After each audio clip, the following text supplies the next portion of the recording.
কি সুন্দর লাগছে না, যেরকম মনে হচ্ছে দুদিকে প্রদীপ সাজানো আর দিওয়ালি নাইট। অ্যাকচুয়ালি তা না, এটা এলইডি লাইট দিয়ে সাজিয়ে রেখেছে ফুড ব্রিজটা। আর সঙ্গে গ্রাউন্ড ফ্লোরে দেখছেন যেটা উন্নত বিল্ডিংটা, ওটা গ্রাউন্ড ফ্লোরে শুধু আছে। তাই আমরা এই রাস্তা দিয়ে যাচ্ছি নিচে ডিনার করার জন্য। চলো।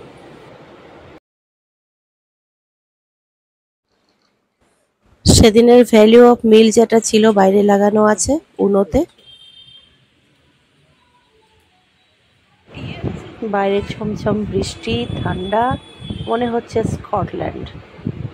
ঢুকলাম আমরা ইউএস এর ক্যাফে উনো, শিকাগোর এটা উনোটা। আর খাবো আমরা ইটালিয়ান পিৎজা। কি মজার কম্বিনেশন, তাই না? তাই বসে পড়লাম আমরা একটা টেবিল ডিসাইড করে। অরূপ একটা সাইডে বসেছিল, কিন্তু পরে আমরা মাঝখানে একটা টেবিল নিলাম যেখান থেকে আমরা প্যারিসের অলিম্পিক দেখতে পারবো।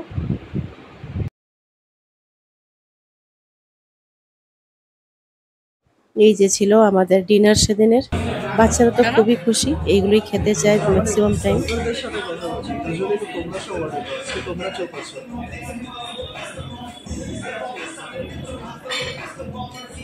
ঋষি ভালো লাগছে?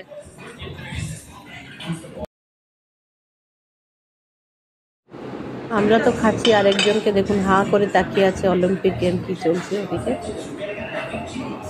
ওইটা দিয়েই তার পেট ভরে যাবে। এইরকম এক একটা টাকো খেলে পেট একদম ভরে যায়, রুটি সবজির মতোই, চিকেন আর একটা টাকো।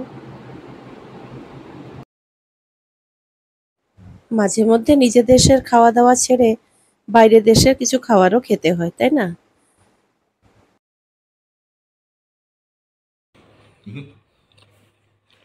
গুড মর্নিং অরুণ ঋষি। অবশ্যই যাবি, 8টা বেজে যাবে। ওরো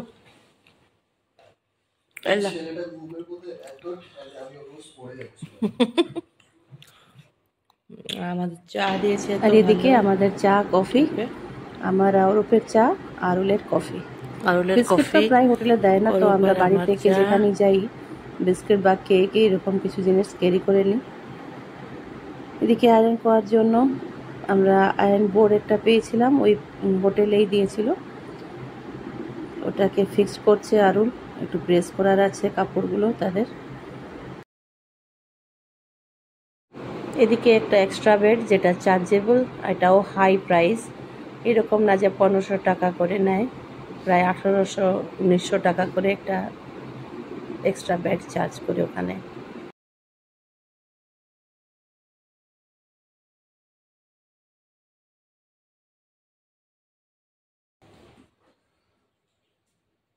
নাম হয়ে গেছে? হ্যাঁ। চুল আঁচড়াচ্ছ? চুল আঁচড়াবো। এই চিরুনি নিলাম, লাকিলি একটা চিরুনি নিয়ে এসছো তুমি। বললেই হলো, তাই না? শুনেছেন কি বললো অরূপ? বলছে আমি নাকি লাকিলি একটা চিরুনি পেয়ে গেছি হোটেলে। মানে তার মধ্যে বাড়িতেও কখনো চিরুনি পায় না। আপনারা যারা আমাদের ব্লগস দেখছেন প্লিজ আমাকে এই কমেন্টসটা অবশ্যই দেবেন। তোমার ফটো না, এই কতজন পুরুষ আছেন যারা বাড়িতে এই সমস্যার সম্মুখীন হন? মনে হয় সবাই, তাই না? আমি ম্যাক্সিমাম বাড়িতে শুনি ছেলেগুলো বলতে থাকে যে আমরা চিরুনি খুঁজে পাই না। কেন? আমরা মেয়েরা কি চিরুনিগুলো খেয়ে ফেলি নাকি? জল খাচ্ছে, ওরাই কোথায় হাতে হাতে নিয়ে সব এদিক ওদিক জায়গাগুলো রাখে, আর তারপরে বলবে যে আমরা চিরুনি হারিয়ে ফেলি। আমি কিন্তু এটার অবশ্যই কমেন্ট শুনতে চাই। সিঙ্গল মুখের ভেতরে পাইপ দেওয়া আছে, যেটা টেরাস থেকে জলটা পড়বে। হ্যাঁ, এখানে যখন জলটা পড়ছে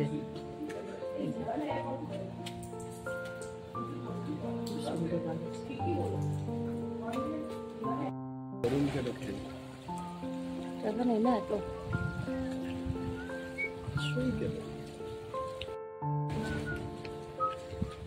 in-house guest, breakfast for house guest, in-house guest, right? In-house guest.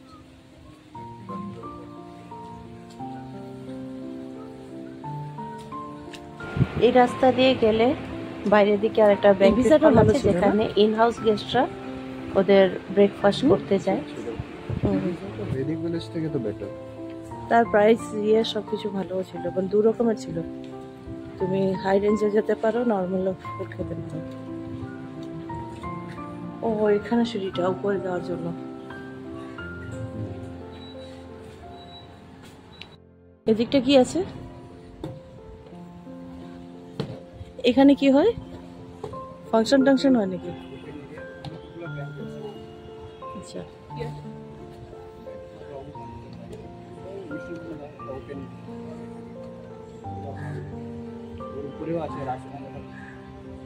কি আছে? রাজমণ্ডপ, রাসমঞ্চ। আচ্ছা, ওখানে কিছু হয়? আচ্ছা, এই গার্ড দাদা বলছিলেন এখানে অনেক সিনেমা শুটিং হয়েছে। এই যে দেখছেন হেরিটেজ প্রপার্টিটা, এখানে 5টা বড় বড় ব্যাংকুয়েট হল আছে যেগুলো কর্পোরেট অফিসের কোনো ফাংশন, পার্টি বা ওয়েডিং এইসব জন্য ওরা রেন্টে দেয়। আর সিনেমাও অনেক কিছু শুটিং করেছে এখানে, যা শুনলাম ওদের গার্ড থেকে। ফুলগুলো কত এরকম জিনিসের জন্য ওরা এইসব রেন্টে দেয়, আর এখান থেকেই ওদের রেভিনিউ আসে।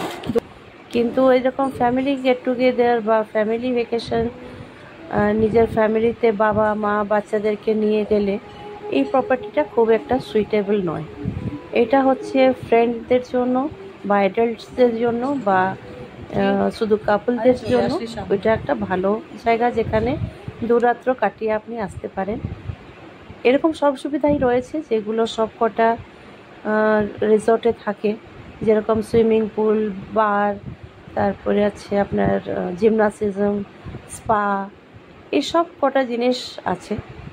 নো ডাউট খুবই ভালোও আছে, কিন্তু বাচ্চাদের জন্য ওরকম স্পেসিফিক কোনো গেমের ব্যবস্থা নেই, কোনো রকমের ঘোরার আর কোনো জায়গা বিশেষ বড় নেই। ওই একই জায়গাতে একটা কোর্টইয়ার্ডের মধ্যে বা রুমগুলো আছে এতটুকুই। আর খাওয়া দাওয়ার জন্য তো রয়েছেই, একটা ক্যাফে আছে, আর এরকম অনেকগুলো ব্যাংকুয়েট হল আছে, আপনি ঘুরে ঘুরে যেখানে ইচ্ছা খেতে। এই দেখুন কি বিশাল পাখা একটা, তাই না? একটা না, এই রুমের মধ্যে কয়েকটা পাখা এরকম আছে, কোনোটা এরকম হাফ চন্দ্রমা মতো আর একটা আছে সোজা। আগে আমরা সিনেমা দেখেছি যেগুলো ব্রিটিশ টাইমের সিনেমা, ওখানে ওরকম দেখতাম যে অফিসগুলোতে এরকম পাখা ঝুলতো আর এক দুটা লোক নিচে রশি দিয়ে ওটা টেনে পাখা করতো। বা যেরকম আগের সময়তে যখন কারেন্ট থাকতো না, বাড়ির মহিলারা বসে সবাইকে খাওয়ানো যখন করতো, খেতে দিত, তখনই ওরা বসে বসে সবাইকে পাখা করতো। আজকাল তো ওই যুগ নেই, সবাই চেয়ার টেবিলে বসে ফ্যান অন করে দেয়, নাহলে এসি অন করে দেয়। কিন্তু আমাদের যেটা ট্রেডিশন ছিল, যেটা কালচার ছিল আমাদের ইন্ডিয়ানদের, ওই সব জিনিসগুলো দেখানোর জন্যই আমরা আমাদের বাচ্চাদেরকে এখানে নিয়ে গেছিলাম। আজকালকার বাচ্চারা তো পুরনো বাংলা সিনেমাও দেখে না, না হিন্দি সিনেমাও দেখে, তাই ওরা জানবে বা কীরকম যে জিনিসগুলো আমাদের পূর্বপুরুষরা ইউজ করতো, কিভাবে করতো। তাই ওদেরকে নিয়ে যাওয়া ওখানে। এটা একটা রুম যেটা দেখছেন একদম ইংলিশ টাইপের হয়েছে, সব দিকে কাঁচ দিয়ে দরজা জানলা। এটা হচ্ছে ব্রিটিশরা যখন আসতো আমাদের ইন্ডিয়াতে আর জমিদার বা রাজাদের কাছে গেস্ট হয়ে খাওয়া দাওয়া করতো, তখন এইরকম রুমে ওদেরকে বসানো হতো। তাই একটু ইংলিশ টাইপের একটা রুম যেটাতে লাঞ্চের প্রিপারেশন ওরা করতো। অরূপ, এখানে ইলিশ পার্বণ আছে, আসবে নাকি সেপ্টেম্বর 15? আগের দিন তো ওখানে চেক ইন ছিল 2টোর সময়, সব সময় ওখানে 2টোর সময় চেক ইনটা থাকে টাইমটা। আর নেক্সট ডে আমরা আবার চলে আসলাম সকাল সকাল, চেক আউট করলাম, তাই আমরা খেতে পারলাম না লাঞ্চটা। আর আপনারা যদি যাবেন তাহলে তাড়াতাড়ি চলে যান, 15 সেপ্টেম্বর পর্যন্ত টাইম আছে। আর ইলিশ পার্বণে খুব ইলিশ খাবেন। এইরকম রেডিও দেখে ছোটবেলা অনেক লোকেরই মনে পড়ে যাচ্ছে, তাই না? কারো বাড়িতে ছিল লম্বা, কারো বাড়িতে ছিল এরকম চারকোনা, অনেক রকমের রেডিও থাকতো তখন। পাকিস্তানটাও ইনক্লুড হয়ে গেছে, Peshawar, Calicut, Bombay, Delhi, pre independence. Karachi, Rome সব কোথায় কোথায় লাগবে। এইসব হচ্ছে রেডিও স্টেশন। মনে পড়ে এখন ছোটবেলার যেরকম মা সকাল সকাল গান বাজাতো রেডিও স্টেশনে, বিবিধ ভারতী, শিলং, ওখান থেকে। আর হোস্ট ছিলেন তখন খুব ফেমাস একজন আমিন শাইনি বলে। ওনার তো গলা সবাই জানে, সবাই মনে থাকবে। রিসেন্টলি উনি মারাও গেলেন। আমরা যখন পড়তাম মা সকাল সকাল গান বাজাতো, ওইটাই মনে পড়ে গেল রেডিও দেখে। এটা একটা রুম যেখানে আমাদের অ্যাক্সেস ছিল না, আমি শুধু ফটোই দিলাম। একটা প্রিমিয়াম রুম। এদিকে উপরে যাওয়ার রাস্তা ফার্স্ট ফ্লোরে।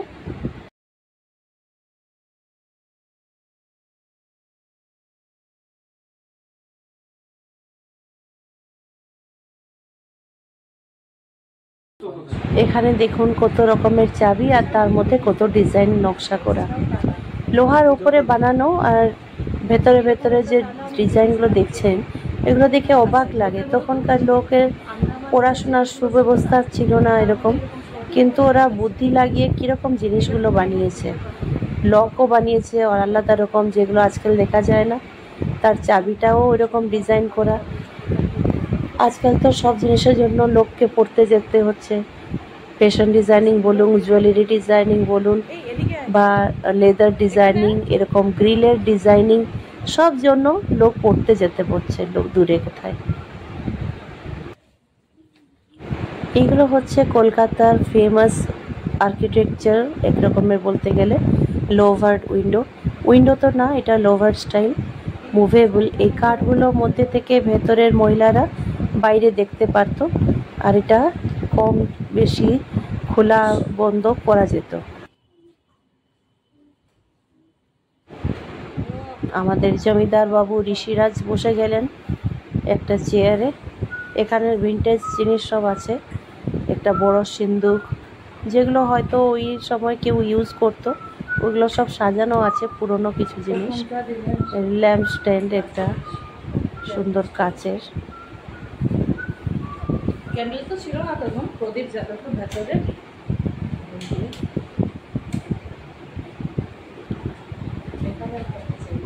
এই যে আরো তালা দেখুন, অনেক অনেক। ওখানে আমরা জাতি, তালা, চাবি, আর অনেক পুরনো পুরনো যেরকম খন্ডা, এরকম অনেক কিছু জিনিস দেখলাম, সব সাজিয়ে রেখেছে।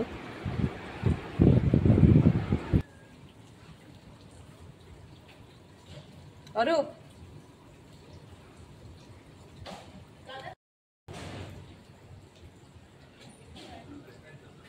ঝিমঝিম বৃষ্টি পড়ছিল অল্প অল্প, তো আমরা ভাবলাম একটু গিয়ে টেরেসে দাঁড়াই।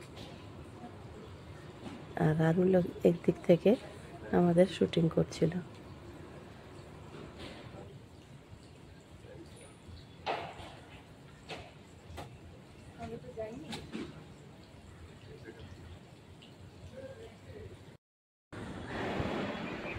এখন রিসেপশন দিকে এটা রাস্তা, আর রিসেপশন থেকে ভেতর দিক থেকে রিসেপশনের লেফটের দিকে গেলে আছে সুইমিং পুল।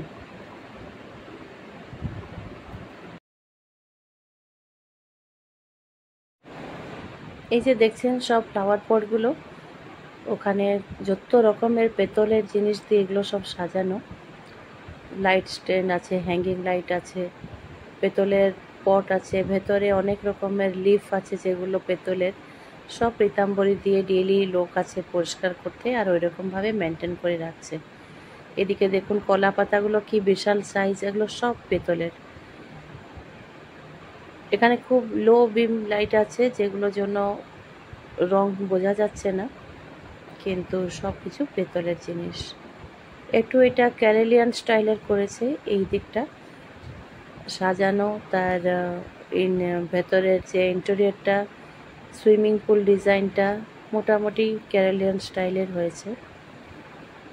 খুব পাতলা আর ছোট সুইমিং পুল একটা।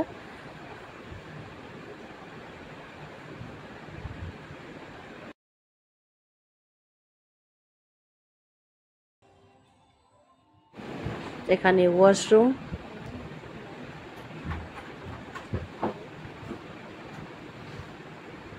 এটা কেরালা স্টাইলে বানিয়েছে পুলটা। বিশ্রাম। ওখানে সুইমিং পুলের দুদিকে অনেকগুলো রুম আছে, তার মধ্যে একটা রুম যেটার নাম হচ্ছে বিশ্রাম, ওটা হচ্ছে অতিথিদের বসার রুম। যারা সুইমিং করবে বা ওয়েট করবে তাদের জন্য বসতে ওই রুমটা দেওয়া। বাকি যতগুলো রুম আছে তার নাম হচ্ছে পৃথিবী, অগ্নি, এর বায়ু, এরকম পঞ্চতত্ত্বের নাম হিসাবে ওগুলো নাম করা হয়েছে 5টি রুম।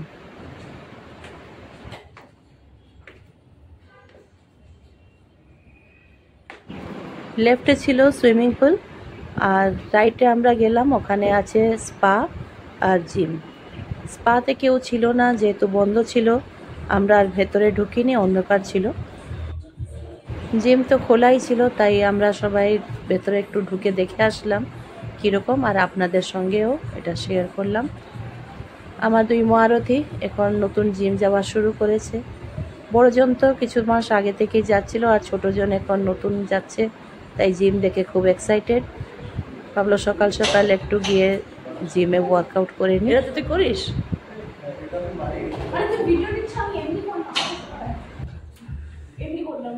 আর এটা তো কিছু নেই, ওয়েট নেই তো।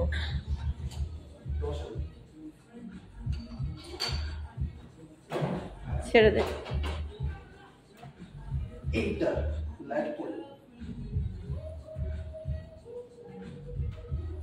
কত কেজি উঠছে? কত কেজি দিয়েছে? এটা 10টা প্লেট কত কেজি যাবে? পুরো ফুল কত বিক্রি করে? জানি তো। আমাদের জিমে মেশিনটা একটু আলাদা। আমাদের কমপ্লেক্সে যে মেশিনটা, ওটা কিছুই হয় না ওটাতে হয়তো আমরা করতাম। That's really bad form. Don't do that. বাস হয়ে গেছে, যখন তখন এরকম মারবি না।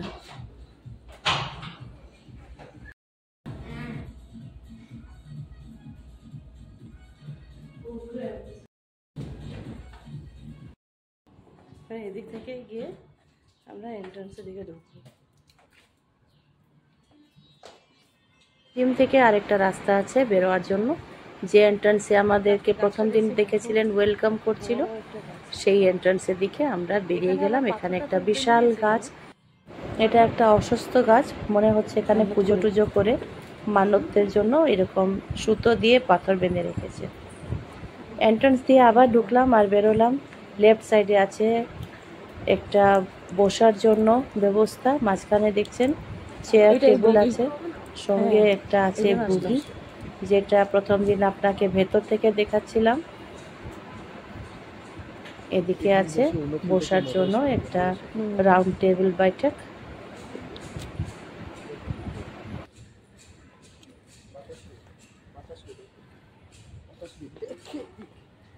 আবার Almost. উফ,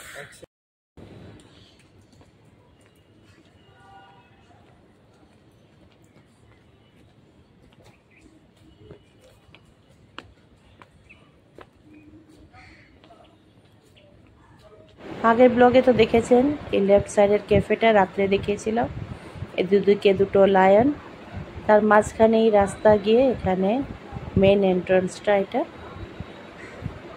পালকি রাত্রেই আপনারা দেখেছিলেন, সুন্দর লাগছিল পালকিটা। এটা হচ্ছে লেফট সাইডের আর একটা রুম, যেটা নাম হচ্ছে বৈঠক। এখানে সবাই এসে বসে, পামিস্ট মনে হয় এখানে একজন আছেন যিনি হাতটা দেখেন, সেদিন ছিলেন না। এগুলো সব আপনারা রাত্রে দেখিয়েছিলাম, আপনাদেরকে দেখেছেন। এই ছিল আমাদের ওয়ান ডে ইন রাজকুটি। খুব ভালো লাগলো। আপনারা যদি যান অনলাইনেও বুকিং করতে পারেন, বা ওখানে গিয়েও আপনারা রুম নিতে পারেন। অনলাইন বুকিং করার সময় অনেক কিছু হিডেনও থাকে, এগুলো আপনাকে একটু যাচাই করে নিতে হবে যখন অনলাইন বুকিং করছেন। আর আপনাদের জন্য বেস্ট আরেকটা অপশান হচ্ছে যে কোনো প্রপার্টিতে গিয়ে যখন বুকিং করবেন, যেহেতু প্রপার্টিটা ডাইরেক্ট আপনাদের সঙ্গে ডিল করে, তার জন্য ওরা অনেক রকমের ফ্যাসিলিটিসও অফার করে। তো ওই অফারগুলো আপনি অনলাইনে পাবেন না, তাই প্রপার্টিতে একবার ডাইরেক্ট গিয়ে বুকিং করলেও অনেক কিছু লাভ পাওয়া যায়। এই ছিল আমাদের সেদিনের কিছু মুহূর্ত, যেগুলো আমরা খুব ভালোভাবে কাটিয়ে আসলাম, আপনাদের সঙ্গে শেয়ার করলাম। রাজকুটির থেকে বেরিয়ে এসেছি, যাচ্ছি বাড়ি যাওয়ার সময় আরেকটা জায়গা যাব, ওটা আপনাদের সঙ্গে শেয়ার করব। আজকে আমি আর ঋষি, আজকে আমরা পেছন দিকে, তাই না লিচি? ঋষিদের মন খারাপ হয়ে গেছে, আর যদি 2 দিন থাকতে পারতাম না। কুচু কুচু কুচু। আর আজকে আরুল আর বাবা সামনে, মজা করে করে যাবো আরেকটা জায়গা।